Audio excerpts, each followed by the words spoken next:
And amid that government shutdown over border wall funding, President Trump actually wants to visit the Lone Star State sometime next month to kick off his first border wall construction project. Our border reporter Oscar Margain explains. In this border brief, the president's visit to the border.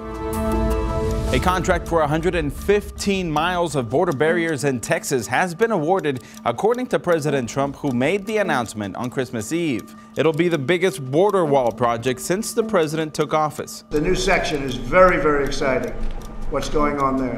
And you'll see it, because in January I'm going there. We're almost having a groundbreaking. It's such a big section. It's unclear where in Texas the construction of these barriers will be, how much the contract is for, and to which company it was awarded to.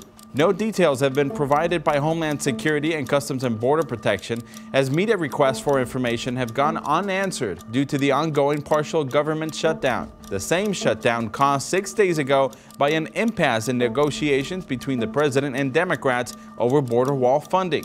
Monies for current border barrier projects have come in smaller amounts that were appropriated in 2017 and in 2018 fiscal years.